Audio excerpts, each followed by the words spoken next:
বাড়িতে এসছে কুটুম, মানে এসছে মামার মেয়েরা, মামার মেয়ে আর জায়েবু এসছে। তা বর্মশাই কি বাজার করে এনেছে চলো একবার দেখা যাক বর্মশাই কি বাজার থেকে নিয়ে আসলো। বর্মশাই বাজার থেকে বাজার করে দিয়ে চলে গিয়েছে। বর্মশাই একটু কাজ ছিল, বর্মশাই গিয়েছে। আর আমি ছেলেটাকে ওর মাসিমণির বাড়ি পাঠিয়েছি। আমি এবার চা করে দিয়েছিলাম, চা খেয়ে সবাই একটু ওর মাসিমণির বাড়িতেই গিয়েছে ওই দিদিরা। আর আমি এদিকে বাজারগুলো দেখবো। এই যে বর্মশাই বাজার রেখে দিয়ে চলে গেছে। বর্মশাইকে ধরে আনতে হলে বর্মশাই নিয়ে বেঁধে নিয়ে আসে। আর এই যে দেখো ফুলকপি, এবছরের ফার্স্ট টাইম কিন্তু আমাদের বাড়ি এলো ফুলকপি। এই ফুলকপিটা আমি বর্মশাইকে বলেছিলাম বাজারে যে একটা ফুলকপি নিয়ে আসবে। বর্মশাই বাজারে গিয়ে ফোন করেছিল কি সবজি নেব। তা বর্মশাইকে বললাম যা নেবে নাও, কিন্তু একটা ফুলকপি নিয়ে এসো।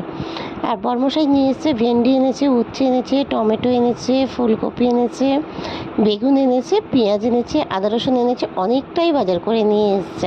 আজকে যতটা লাগবে তারপর তো রেখে দেবো, কেন নিজেদের তো খেতে হবে, তাই না? আর এখানে কি মাছ এনেছে আমি জানি না, যেহেতু আজকেরই মাছ হবে। দিদিদের জিজ্ঞাসা করলাম, বললো মাংস খাবো না, সেই জন্য মাছ আনিয়েছি। আর সবাই মানে কালকের মাংস খাওয়া হয়েছে। মাংস মানে কি, কালকের ছাঁট খাওয়া হয়েছে, মুরগির ছাল ছাঁট মানে তোমরা জানোই, সেগুলো খাওয়া হয়েছে।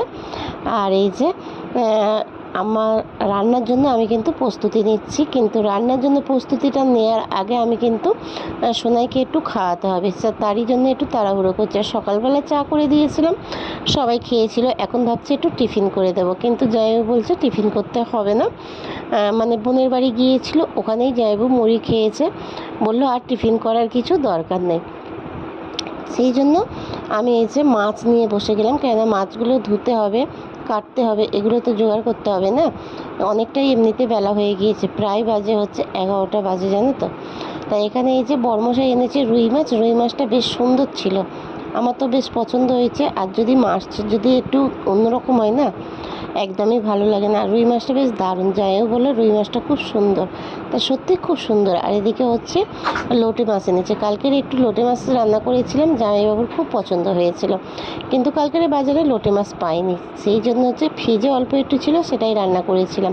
তাই আজকের 1 কেজি লোটে মাছ নিয়ে চলে এসেছে। আর এদিকে মাছের ঝোল করব, আর লুচি মাছের তরকারি হবে, উচ্ছে আলু ভাজা হবে। এই আজকের মেনু, বেশি কিছু করছি না, কেন এখন আমার শরীরটা খুব একটা ভালো নেই বলে যাইও বললো বেশি কিছু করার দরকার নেই।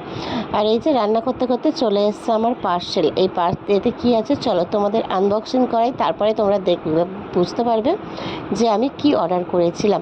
আর যাই অর্ডার কিন্তু এটা কিন্তু আমি অফারে পেয়েছিলাম, জানো তো, সেই জন্য আমি ঝপ করে আমি এটাকে অর্ডার করে দিয়েছিলাম। তাই এই যে আজকের এসছে, প্রায় 8-10 দিন পরেই এলো। এই যে আমাদের বাবুর টিস্যু, সোনাইয়ের টিস্যু, তা একসাথে 4 পিস এসছে, জানো তো।